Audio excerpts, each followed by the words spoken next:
Morning, everybody. My name is Ron Flenner, and I'm the Vice Dean for Academic Affairs here at EVMS, and it's my genuine pleasure to welcome you today and our guests here in person, as well as the friends and families, the live stream individuals for today's EVMS Class of 2021 Military Commissioning and Recognition Ceremony. I'd like to begin by introducing our distinguished guests who are seated behind me. Far right is Dr. Richard Homan, President and Provost of EVMS and Dean of the School of Medicine. Next is our guest speaker, Colonel Helen Rebecca Johnson, MD, retired United States Army, and EVMS MD class of 1991. On my far left is Dr. Richard Conran, Colonel, retired Medical Corps United States Army, Professor and Chairman, EVMS Pathology and Anatomy, and EVMS MilMed Club Advisor. Next to him is Dr. Brooke Hooper, Assistant Vice Dean for Clinical Education at EVMS and Lieutenant Commander, retired United States Navy. Next, we have Dr. Brian Martin, Associate Dean of Administration for the School of Health Professions and Director, Master of Public Health Program. And next is Dr. Kim Dempsey, Director of the Physician Assistant Program. We're honored to have each of you here today to participate in the ceremony. But at this time, I would like to invite Dr. Homan to the podium to say a few words.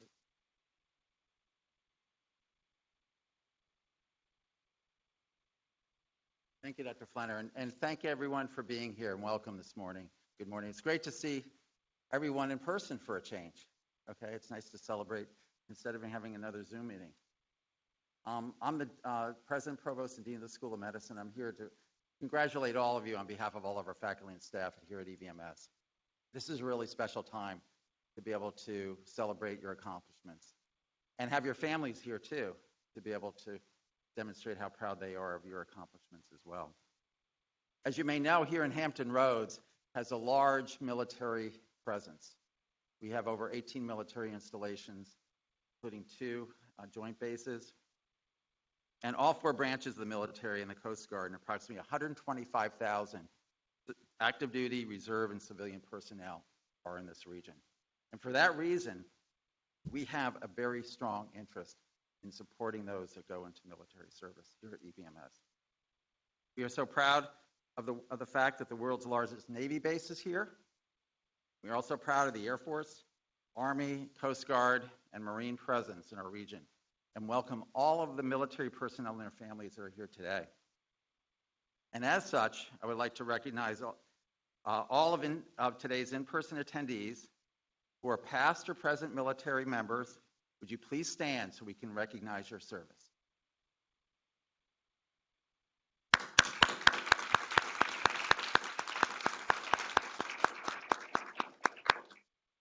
For those watching as well, we'd like to thank them for their service as well.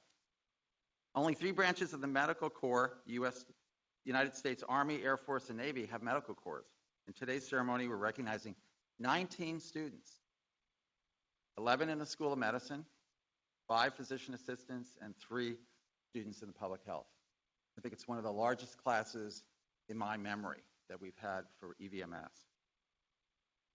While only some of you are going to be officially commissioned today, some of you will begin the commissioned at a future date. We're equally proud of all of our military graduates and are pleased that you could participate today. Here at EVMS, we take great pride in being an institution that values the community. Our vision is to be the most community-oriented schools of medicine and health professions in the country. And as such, our students have an obligation to be able to serve the community, not only the patients they serve and the populations they serve, but the communities they serve. And you, in your service in the military, is extraordinary. In many ways, you are entering the most noble professions in the health profession, in medicine, public health, and as a physician assistant. And you're in the most noble field of those professions, saving lives of our warriors on the field. And for that, we can't thank you enough for your service, your courage, your leadership, and your future practice over time. So in that context, we want to congratulate all of you, and on behalf of all of our faculty and staff, thank you individually and collectively for the enormous success you've had over the past several years, and we look forward We welcome you to come back as alumni in the coming years as well. Thank you.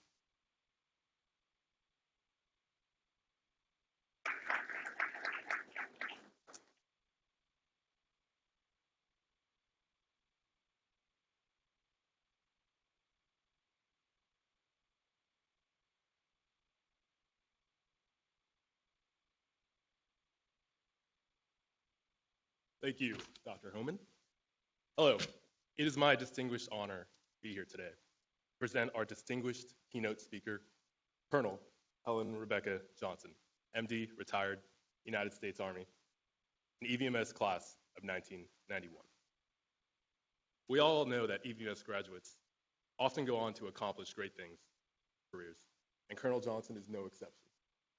Since graduating from EVMS, she has treated military personnel at military facilities across the world, has received numerous military accolades, and remains committed to educating medical and health profession students in the Mid-Atlantic region. Please join me in welcoming esteemed keynote speaker today, Colonel Helen Johnson.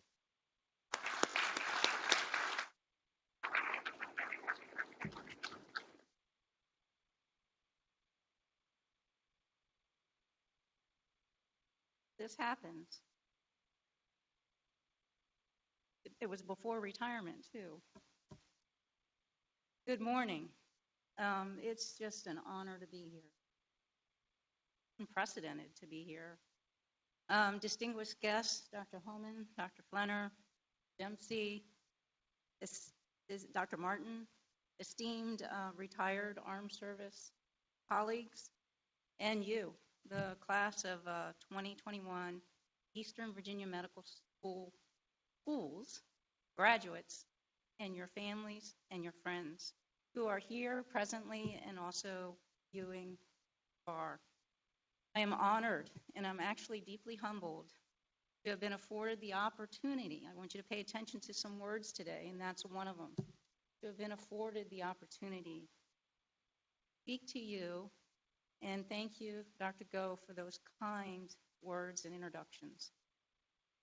It is a true blessing to be here. I did have a full tank of gas, so that was unprecedented.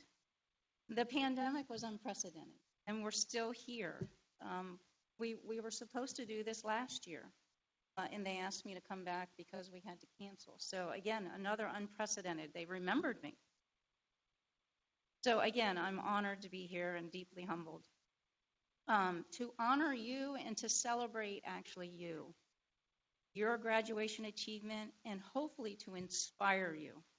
And as you taking your oath of office, you are committing yourself to one of 7 and possibly 8, if we've added the Space Force, Space Command, to one of the 7/8 uniformed services. Know that as you dedicate your life to the public health and safety of our citizens, serving in the uniform will be one of your highest honors. Now, how did you get here? Your families and friends know, but I wanted to share a little bit about statistics. Your journey had some predictable milestones, and you have predictable requirements, the MCATs, GPAs, tuition. Yet you all were faced with some statistical odds. Of the high school graduates, 63% pursue college. Of the college graduates, 21% pursue a master's degree. And then of those, 4.4% pursue a doctorate degree. Well, the data becomes even more daunting for those pursuing a medical degree. This is data from 2019. Just heard some data today for this year's class for EVMS. But for the nation, only 41% of applicants who apply to medical school were accepted. And the odds got better if you applied to 15 medical schools.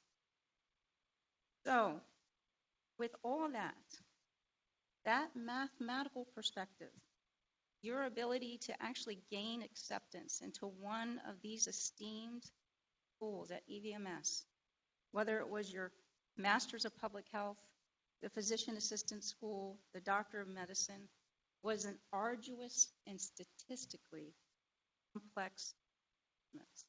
So congratulations.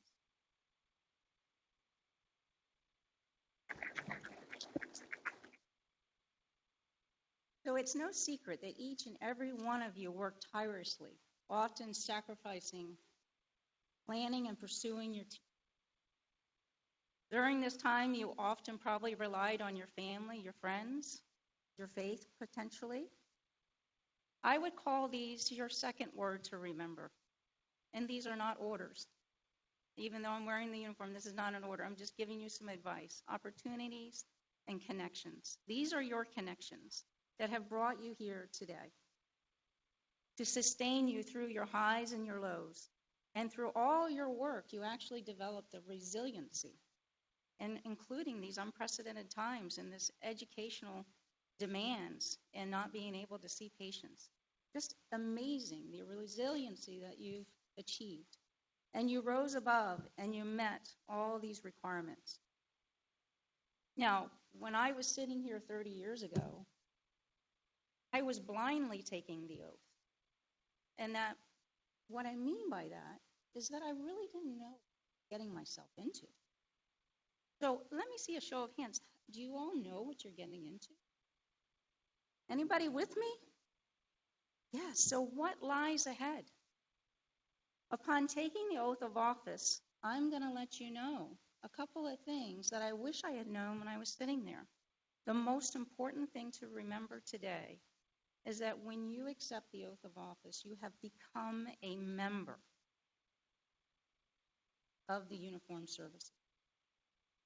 While this is not a country club membership, this membership offers incredible adventures with many benefits. Now, let me go back to my mathematical perspective. Only 1% of our nation volunteers. So thank you for volunteering. You have just become a member of the 1% club. So thank you again. Now, what is most important to understand about moving forward is that you had predictable paths and predictable requirements prior to here. I can guarantee you that the world will be less predictable, more requirements, quite certainly more uncertain. And yet it will be very challenging and very exciting and likely unmatched to any career your civilian colleagues will see. Likely. Can't say that that's true all the time, but likely. So let's talk about some of those opportunities. There's that word again, opportunity. There will be an opportunity, Navy Corps, to serve on a ship. As a medical officer, you will be it as the medical officer for those men and women on that. Or you may be serving in the air wing as the senior medical officer. You may be the senior leader on these public task force, dealing with the policies that we're coping with today with the pandemic and other policies that are going to come forth. You might be a physician assistant. I know this might be a little bit fearful, but physician assistants, you know where they go? They go with the family medicine docs. But they actually go a little bit further. They go further into the field with the medics. And they serve and sustain all the soldiers that are out there fighting in the force. And this is what we call a forward operating base. You're going to be receiving the injured and ill from the battlefield. You're going to be triaging them. You're going to be stabilizing them. And you're going to be moving them to a higher echelon of care. And the statistic for this war, for the lives that we lost, was 4,000. For the injured and ill, it was 40,000. So that's how many you will impact when you're serving in the forward operating unit. You will also be leaders and trainers. You will be trained, and I will liken it to tying your shoe. You will be trained crises. and you will not know that you're actually handling it. It's like tying a shoe. Once you learned it, you learned it. So it will come second nature to you to manage crises. And you will be a calm force and a steadfast force, consummate professional while you're serving in these unprecedented times or in these hostile environments, oftentimes in austere environments. So these are exciting opportunities that are waiting for you. Now, these can be based on your personal choices, but also we have to remember there's a mission at hand. So it may not be your choice at all. But they will be life-changing events. So enjoy the adventure. Now, whether your tour is short, one and done, or your tour is long, I wanted to give some advice to you. This is very important advice that I wish I had had, again, when I was sitting here. A short tour, you're still part of the 1% club. Once a warrior, always a warrior. Once a Marine, always a Marine, okay? Still part of this. Thank you. But those folks with the short tour, please don't resign your commission. That was probably the best advice that I received when I left my active duty tour. Left and said, I'm not coming back. Finished my 9 years commitment. HPSP students out there, right? And I moved on. And then Twin Towers came down, and the mission at hand was everybody back. So thankfully, I did not resign my commission. I went into an inactive mode unbeknownst to me. I went in this inactive mode, and I was sitting there, and all of a sudden they said, come back and serve. And guess what? I did not lose rank, and I did not lose time. I started as if I had left with 9 years of service in the same rank. If you resign your commission, just know that that's lost. You will have to start all over again. So keep that in the back of your mind as you move through your career. For those who are pursuing a long career, and maybe my colleagues will think differently, but I think you should find a niche. It's one thing to be a physician or physician assistant or master's of public health, but it's another thing to be an aviator or a diver or special ops or even a policy person, which is where I ended up going. That niche helps you become a valuable asset. It helps you actually move forward with your career, and you will end up being a subject matter expert. Is not only what your graduate degree is in, but as an officer and of that niche. So I would encourage you to find that. So with great power comes great responsibility. It is important to understand the significant impact your words and your actions will have, whether at the individual level, at the community level, or at the national level while you're serving as an officer. So no matter what the challenge, be creative. Think outside the box and rise above, and know that all people matter. So I'm encouraging you to do your best to leave a professional, kind, and loving impact on everyone and everything you encounter. The uniformed service is also doing the same. They're doing their very best to impact you. They understand that people matter. And over the years, they have revised and developed policies in the medical, the personnel, advancement, and career in order to recruit and retain you. It has been an awe-inspiring opportunity to witness and benefit and also be a part of these policies. So for the ladies out there, you can wear a ponytail in the Army now. For the ladies out there who get pregnant, you will not have to serve in a deployed environment for a year now. So these are the policies that they're coming forth to be a kinder, gentler uniformed services because they know that people matter and they want to recruit and retain you. So I just ran through an acronym that you might not have figured out. So I'm going to tell you what that acronym was. So I said the word member, said the word opportunity, and I said the word understand impact. So that's your MOU. And I would encourage you to adopt what I call the Memorandum of Understanding. That's your memorandum of understanding today. I charge you to take the oath and understand that that's your memorandum of understanding as you're taking that oath. You're becoming a member, you're going to seize the opportunities, and you're going to understand your impact, the power of your responsibility.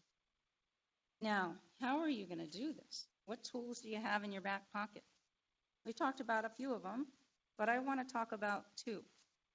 Your connections, you've heard that word already, and time. So let's talk about connections. The first one is this miraculous connection that you have with your family, your friend, and your faith. The next is your miraculous connection to this family, to the EVMS family.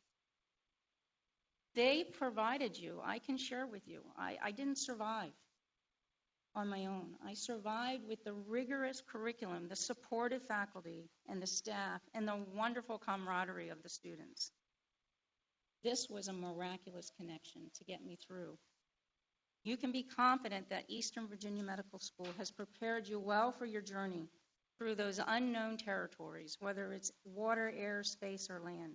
So do your best to preserve those connections, okay? The other very important thing to do about those connections, thank them. Every other opportunity you can, thank them. Whether it's just saying thank you or offering a gift, do whatever you can. That's a life-changing event for some folks. Now let's talk about respecting time. And I don't mean it by respecting our time, we need to hurry up and get her off the podium. I want to talk about a moment in time. There is a wonderful book that Daniel H. Pink wrote, and it's called When: The Scientific Secrets of Perfect Timing.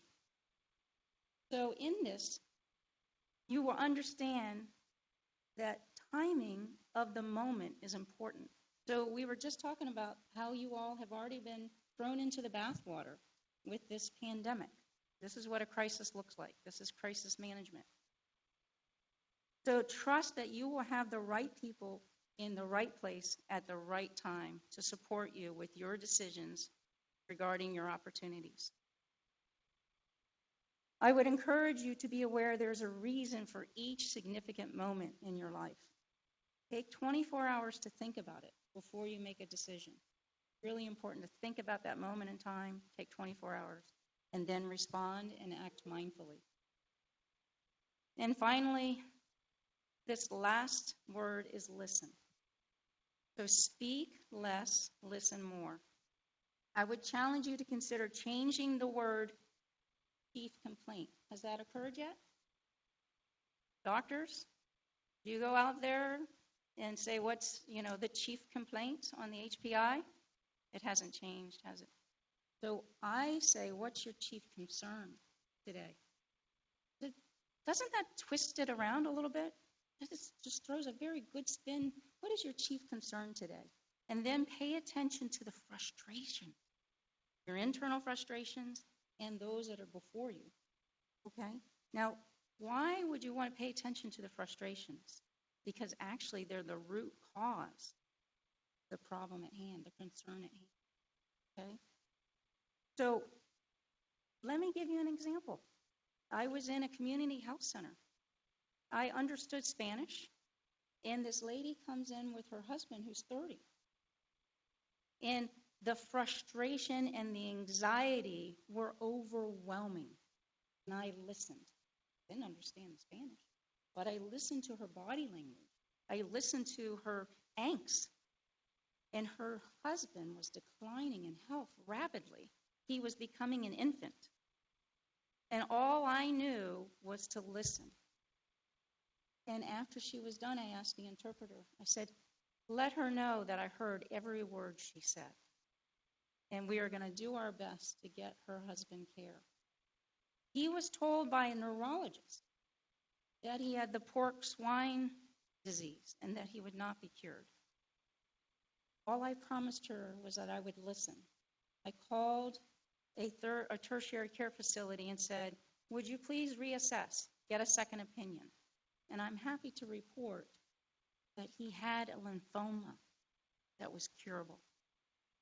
So I didn't hear her words. I just listened to her body language. Okay? So that's the example I wanted to give you.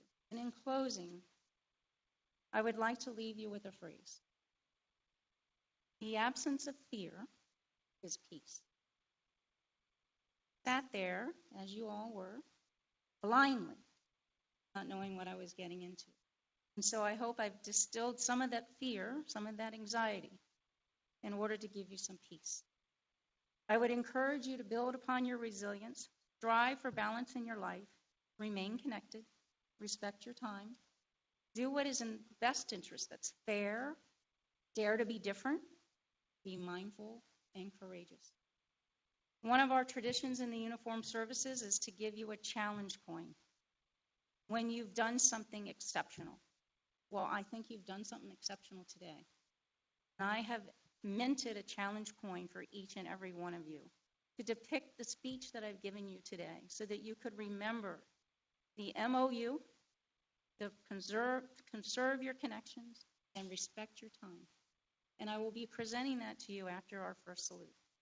So congratulations. May you continue to develop as a person, and now as an EVMS alumni, and now as a uniformed officer, for the purpose of achieving your becoming a fearless leader. I wish you and every one of you much happiness, good health, and best luck in your future endeavors.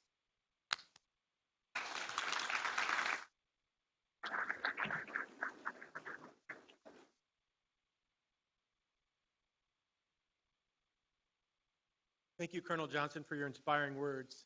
Makes me even more proud to be a graduate of this institution, all of your accomplishments and the wisdom that you shared with us today. Eastern Virginia Medical School is one of more than 100 medical schools around the country that has signed a pledge recognizing the sacrifice and commitment of our military service members, veterans, and their families. This pledge is a part of a comprehensive national initiative known as Joining Forces, launched by the White House in 2011 to improve the lives of military service members, veterans, and their families. EVMS is committed to integrating our mission in education, research, and clinical care to train our nation's physicians to meet the healthcare needs of the military and their families. We know that medical doctors can serve in a variety of roles and capacities in the United States Armed Forces. Generally, they are responsible for the overall health of military personnel and providing healthcare to the families and others in the military community. During combat, the Medical Corps officers oversee emergency medical management and casualties and make sure that military personnel are healthy and combat ready. Some of our EVMS medical graduates will serve at medical centers and bases across the country, and others will remain very close here at Portsmouth at the Naval Medical Center. We're very, very proud of our military medical students and their willingness to step up and serve today and throughout their future, through the future care of patients, both military and civilian. At this point, I would like to invite Dr. Brooke Hooper to present our Military Medicine Award, along with Dr. Richard Conran, Faculty Advisor for the Military Medicine Club.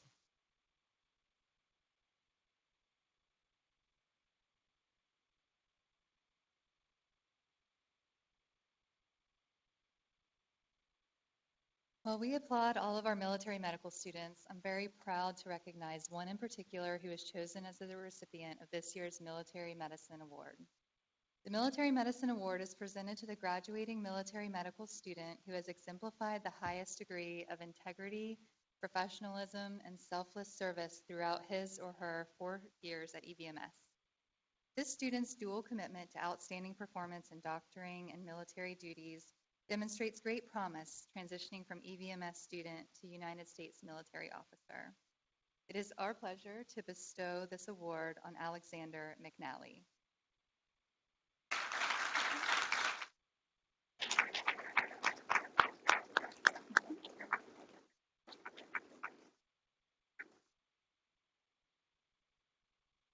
Alex will begin his residency training in general surgery at Naval Medical Center Portsmouth, and we are proud to present you this award.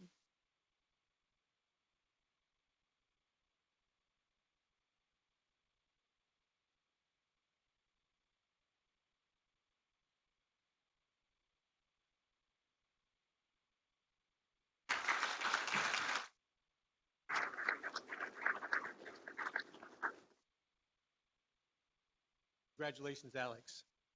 At this time, I'd like to ask Dr. Dempsey to come to the podium and say a few words about the EVMS PA students who will be recognized today.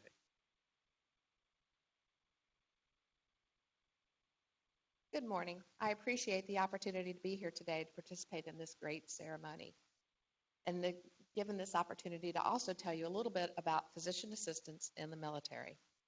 54 years ago, the first 3 physician assistants ever trained graduated from Duke University. All 3 of them were former Navy corpsmen whose training and experiences in the Navy were expanded at Duke to create a new type of healthcare provider. The military has embraced the role of PAs. Highly efficient teams of physicians and PAs can be found in most military medical settings. We have 5 PA graduates, all of whom will be entering the United States Navy soon after graduation. Their commissioning will occur in a couple of months after they've passed their boards and attended officer development school. So their participation today will look slightly different as they are not yet able to wear the uniform of a naval officer. They will have their future Navy rank and Medical Service Corps badge pinned on their white coats by a friend or family member, while the more traditional pinning ceremony will occur for those in uniform at a later date. They will all soon become important members of military medicine, collaborating with physicians, nurses, and corpsmen to provide care to military members and their dependents in a broad range of settings. PAs in the military are often found in primary care clinics, providing care to active duty members, their dependents, and retirees. But they can also be found in hospitals, specialty clinics, and providing care in deployed environments. Their collaborative practice and role flexibility of PAs make them a valuable medical resource for commanders who must assemble teams of providers who can care for military personnel in a variety of settings and environments.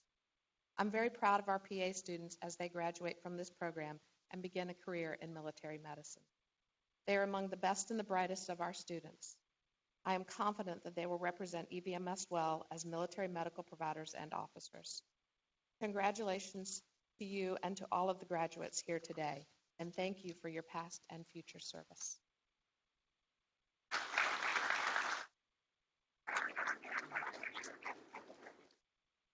Thank you, Dr. Dempsey. And at this time, I'd like to ask Dr. Brian Martin to make a few comments about our public health students.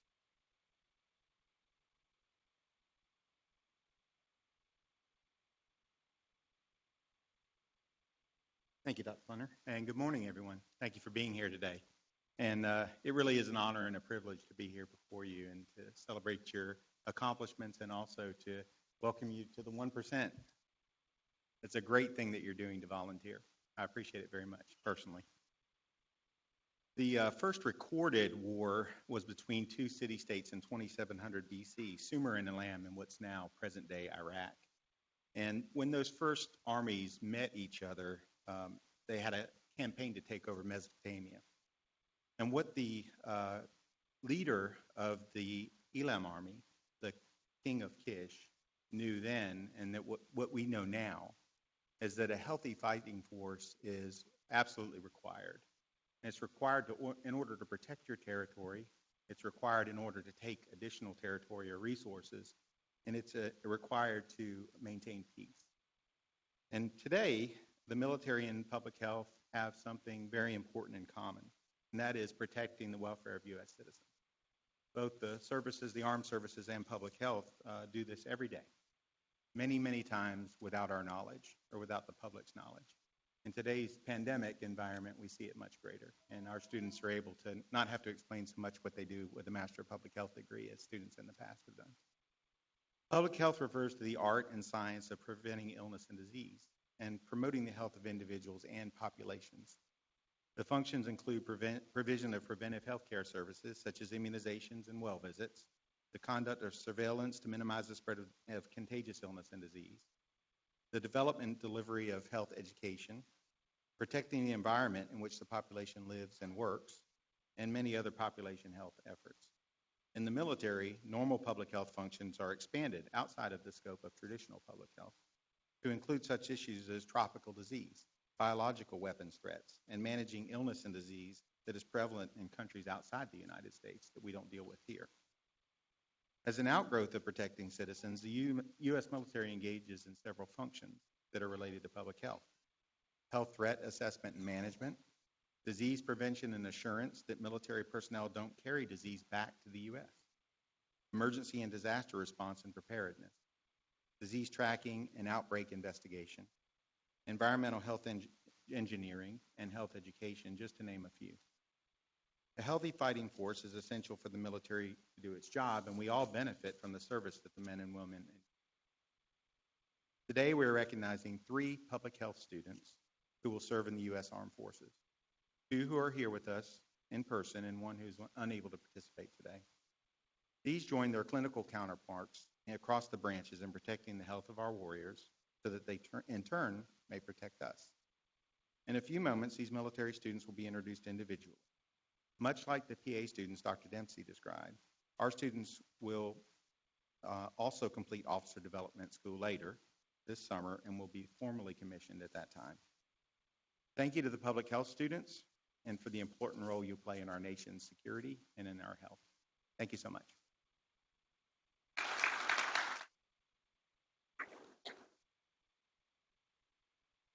Thank you, Dr. Martin. This time, with the graduates being commissioned today, please rise for the oath of office conducted by Colonel Johnson. I want to ask you to please remain standing until Dr. Johnson returns to her seat.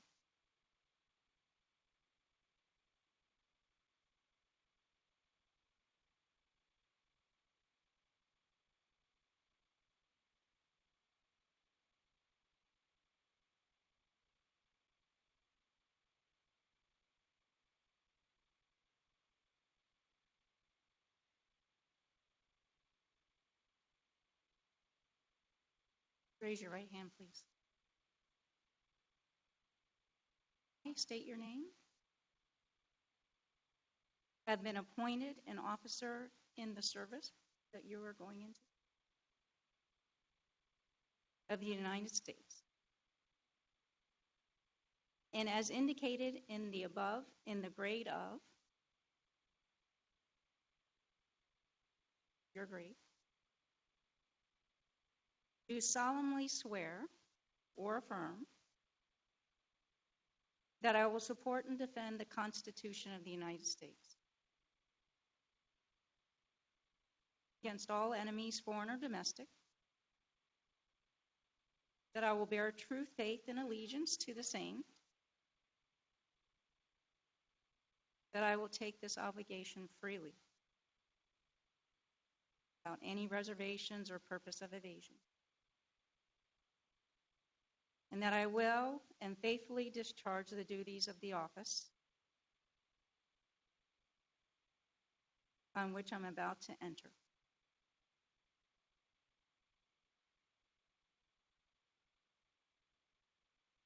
Congratulations.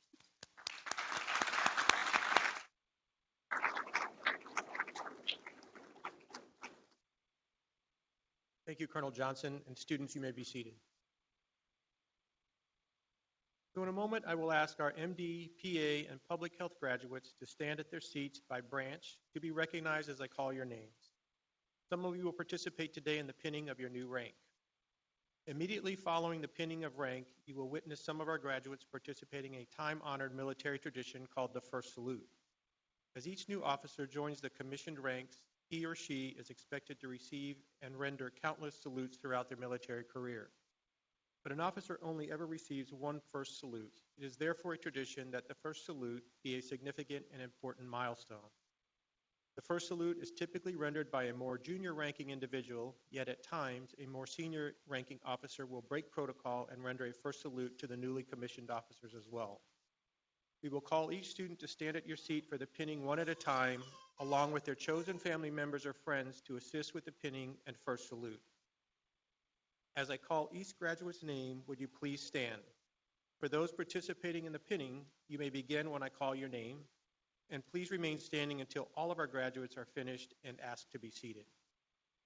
Again, we'll be going by military branch, and we're going to start from the United States Army, and the MD student John Hardy being commissioned today as captain.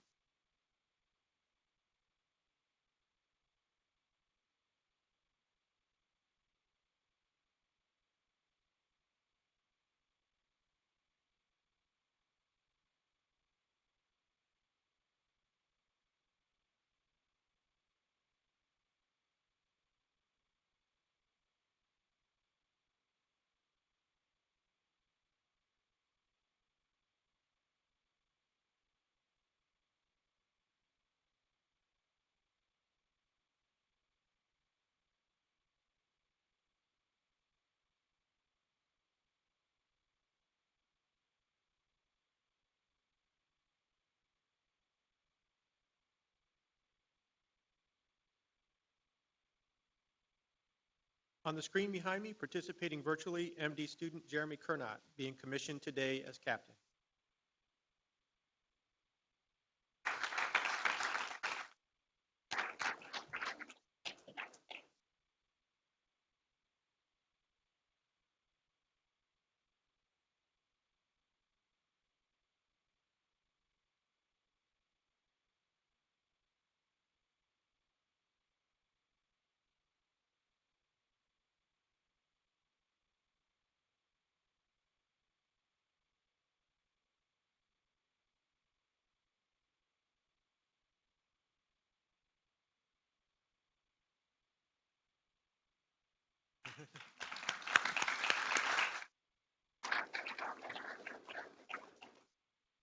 On the screen behind me, participating virtually, MD student Jasmine Williams, being commissioned today as captain.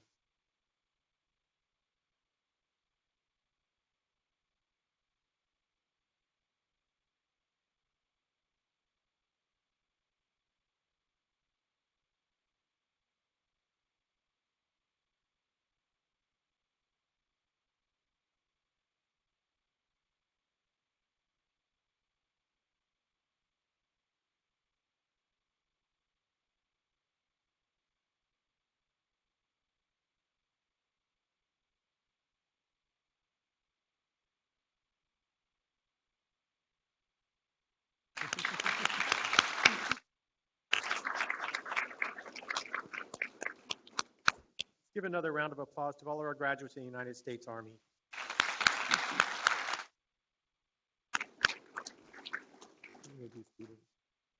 From the United States Navy, as I call your name, please stand and be recognized until I ask you to take your seats.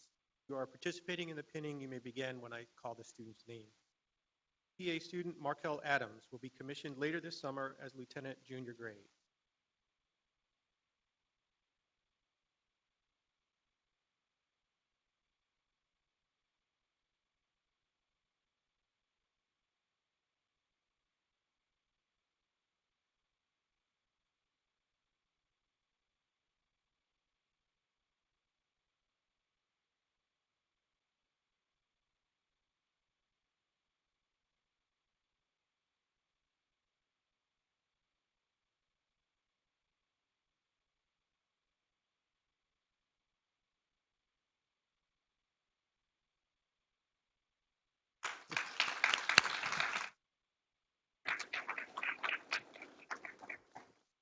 PA student Yolanda Johnson will be commissioned later this summer as lieutenant junior grade.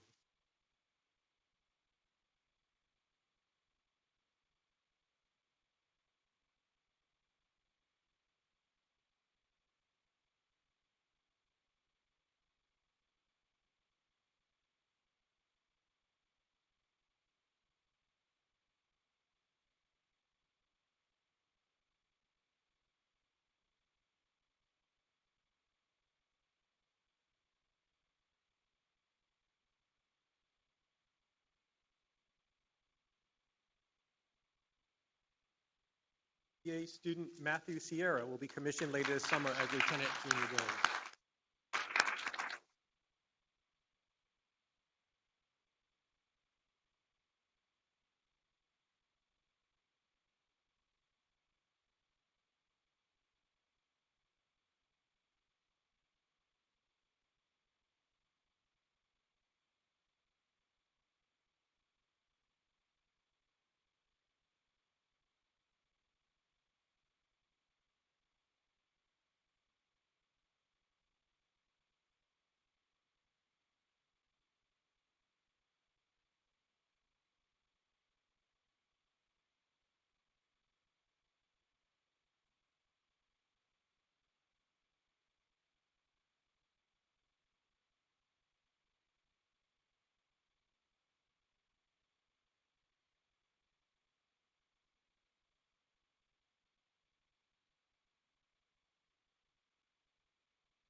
PA student Katie Warren will be commissioned later this summer as lieutenant junior grade.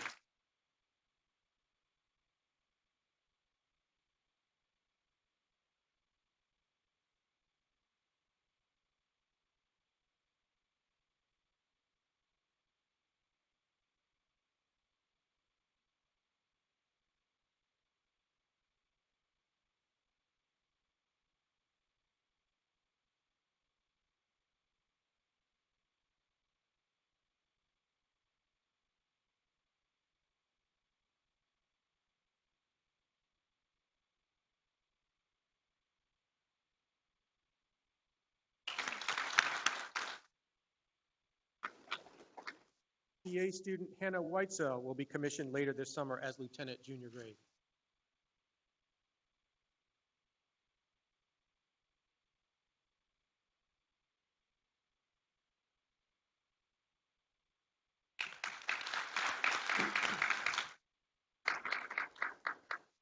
From the Public Health Program, Marquita Melpin, who will serve as Healthcare Administrator, will be commissioned later this summer as lieutenant junior grade.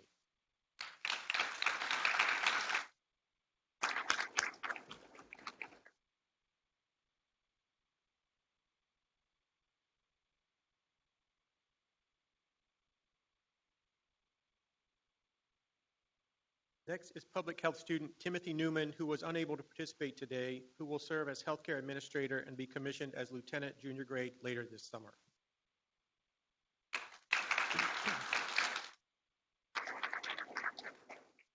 MD student Jessica Corder will be commissioned today as lieutenant.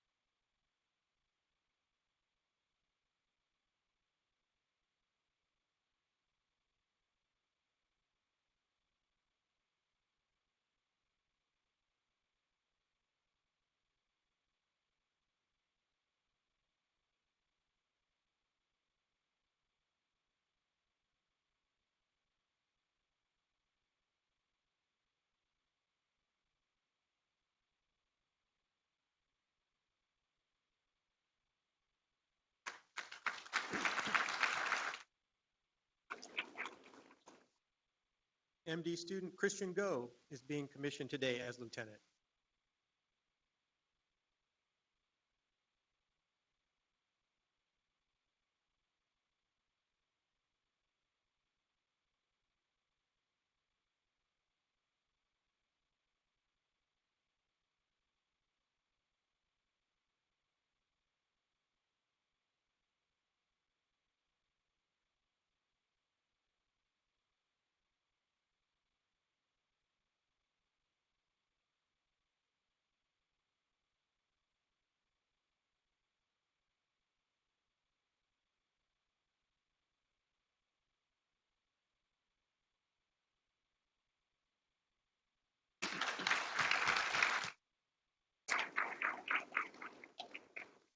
MD student Alice Kisteneff is being commissioned today as lieutenant.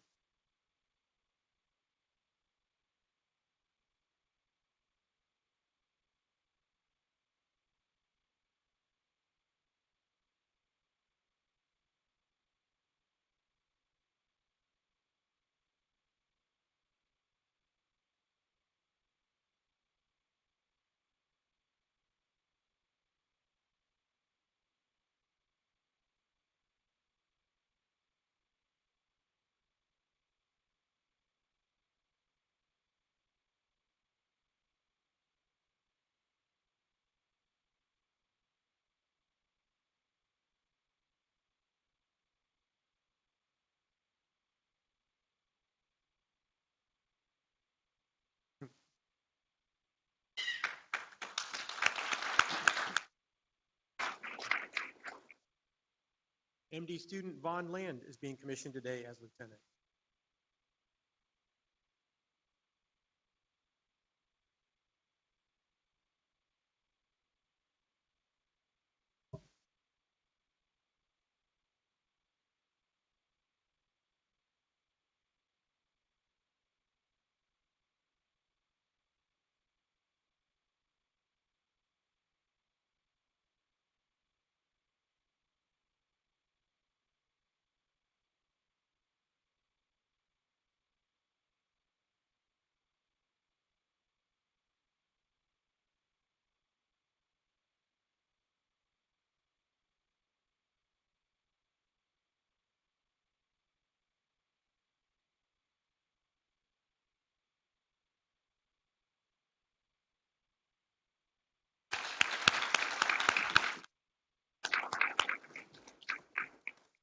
MD student Ethan McGann being commissioned today as lieutenant.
MD student Alexander McNally being commissioned today as lieutenant.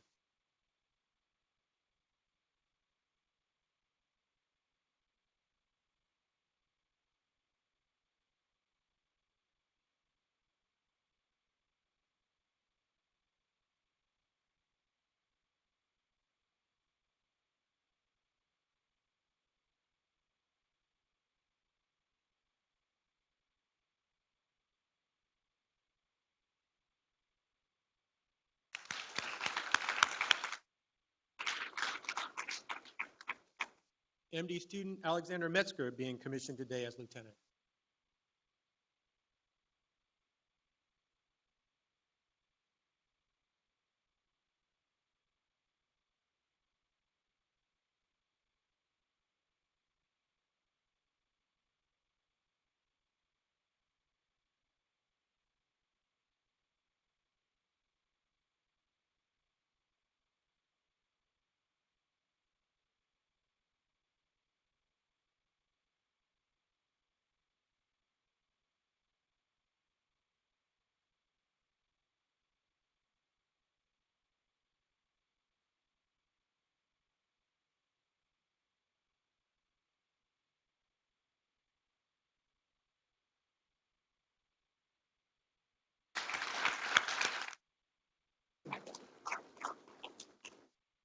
And MD student Bradley Eulis being commissioned today as lieutenant.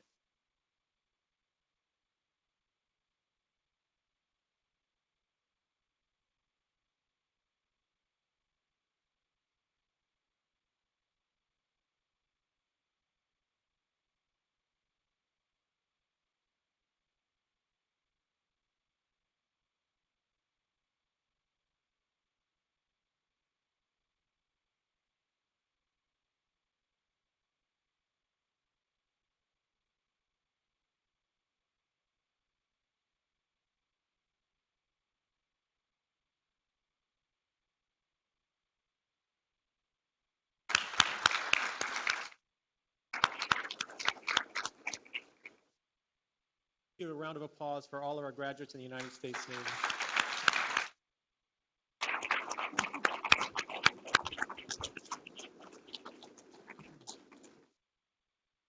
You all may now be seated. And from the United States Air Force, we have one student. As I call your name, please stand for recognition. Public health student Brittany Furr, who will serve as healthcare administrator and be commissioned later this summer as second lieutenant.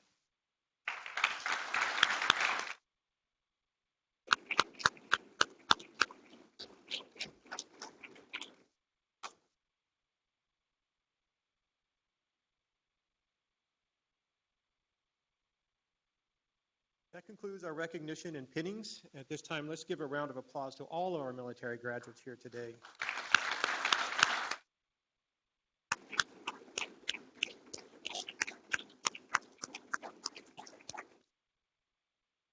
Concludes our ceremony, and I'd like to just give a genuine thanks to all of our distinguished speakers who joined us here today and all the families, and my heartfelt congratulations to all of the students. For our graduates and guests here in person today, we would like to invite you to a reception that will be held outside. And for our viewing audience, thank you for joining us on this special occasion. On behalf of the President of the United States, a grateful nation, and EVMS, congratulations to you all, and thank you for your service.